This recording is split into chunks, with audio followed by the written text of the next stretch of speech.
ছোট ভাই ভাবির আবদারেই বিকেল বেলায় আমি রান্না করতে চলে আসছি পাক্কি বিরিয়ানি। বিকেল বেলা কেন সেটা দেখতে তো পুরো ব্লগটা দেখতে হবে। আসসালামু আলাইকুম, কেমন আছেন সবাই? আমিও আছি আলহামদুলিল্লাহ ভালো। ছোট ভাই ভাবির আবদারেই এবং আমার পছন্দের পাক্কি বিরিয়ানিটা খুবই শর্টকাটে আমি কিভাবে তৈরি করি সেই ব্লগটা আজকে আপনাদের সাথে শেয়ার করছি। হাতে সময় কম, কারণ ছোট ভাই চলে যাবে, ওর ডিউটি আছে, এই কারণে আমি প্রেসার কুকারে মাংসটা দিয়ে দিলাম। সেই সাথে পাক্কি বিরিয়ানি তৈরি করার জন্য যে মশলাটা থাকে সেই মশলাটা আমি দিলাম। এটা বাসায় আমি তৈরি করে নিয়েছি, সেটাও বলছি কী কী দিয়েছি। সেই সাথে আমি দিয়ে দিয়েছি এখানে বাদাম বাটা, আর বাসায় আমি টক দইটা তৈরি করে নিয়েছি। দুধের মধ্যে আমি ভিনেগার দিয়ে 1 ঘন্টা রেখেছিলাম, সুন্দর টক দই তৈরি হয়ে যায়। সামান্য পেঁয়াজ দিচ্ছি, বেশি পেঁয়াজ আমি দিচ্ছি না। কেন দিচ্ছি না সেটাও দেখার জন্য রেসিপিটা দেখতে থাকুন। আদা বাটা, রসুন বাটা আর জিরা বাটার একটা পেস্ট করে রেখেছিলাম, সেগুলোও দিয়ে দিলাম। স্বাদ মতো দিয়ে দিচ্ছি লবণ, হলুদের গুঁড়া, সেই সাথে দিয়ে দিচ্ছি মরিচের গুঁড়া। আপনারা যেমন ঝাল খেতে পছন্দ করেন, আমি মোটামুটি ঝাল কমই রাখবো। সেই সাথে কাঁচা মরিচ দিয়ে দিলাম, আর দিয়ে দিচ্ছি তেলটাও আমি কম, তেলটা আমি তুলনামূলক কম দিচ্ছি, কারণ এটাকে মাখিয়ে বসিয়ে দিচ্ছি, পরে আমার তেলের কাজ আছে। এই কারণে এখানে আমি যখন মাখিয়ে বসে দিচ্ছি তেলটা কম দিলাম, পানিটাও সামান্য দিয়ে দিলাম। প্রেসার কুকারে খুব বেশি যেহেতু সময় লাগে না, এখন এটাকে বসিয়ে দিলাম। পাক্কি বিরিয়ানি তৈরি করার জন্য আমি যেই মশলাটা তৈরি করেছিলাম সেটা সাধারণত মাংসের মশলা যা থাকে সেগুলো তো থাকবেই। সেই সাথে আমি এক্সট্রা যেটা অ্যাড করেছি সেটা হচ্ছে জয়ফল, জয়ত্রী, সেই সাথে কাবাব চিনি। এই তো এই উপাদানগুলো আমি ব্যবহার করেছি। আর এই যে দেখতেই পাচ্ছেন আলুগুলোকে আমি একটু সুন্দর করে কালারফুল আসার জন্য আমি একটু ফুড কালার ব্যবহার করেছি।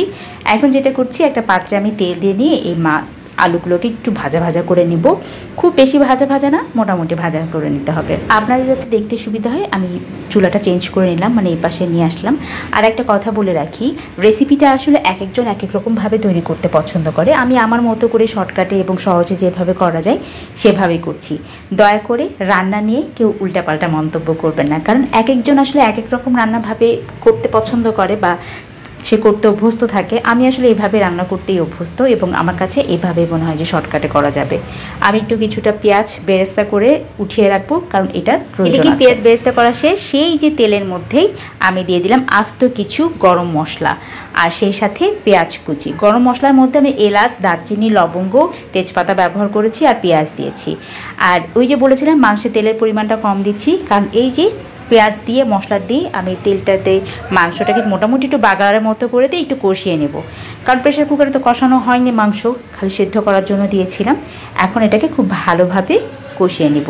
আর কষানোর শুরুতেই আমি যেটা করছি, আলুগুলোকে দিয়ে দিচ্ছি, যাতে আলুটা খুব ভালোভাবে সেদ্ধ হয়ে যায়। আমার ছোট ভাই আর একমাত্র ভাইয়ের বউ ভাবি, তারা খেতে চেয়েছে, আর আমি তাই তৈরি করব না।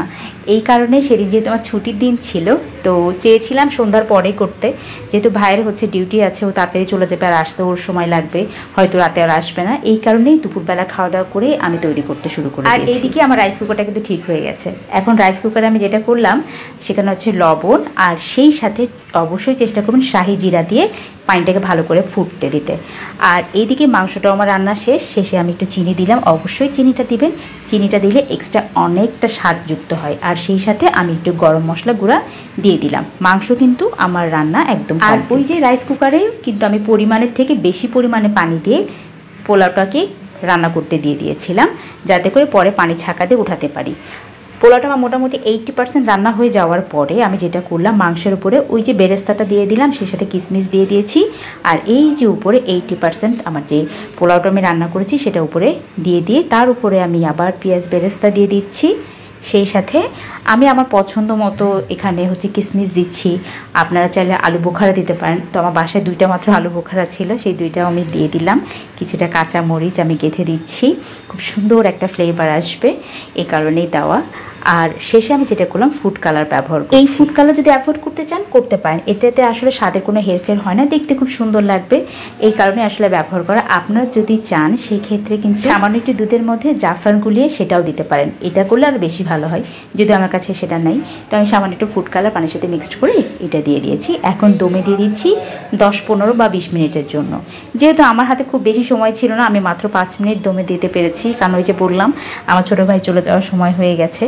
এই যে দেখেন কি সুন্দর ঝরঝরে আর একদম পারফেক্ট একটা পাক্কি বিরিয়ানি রেডি হয়ে গেছে।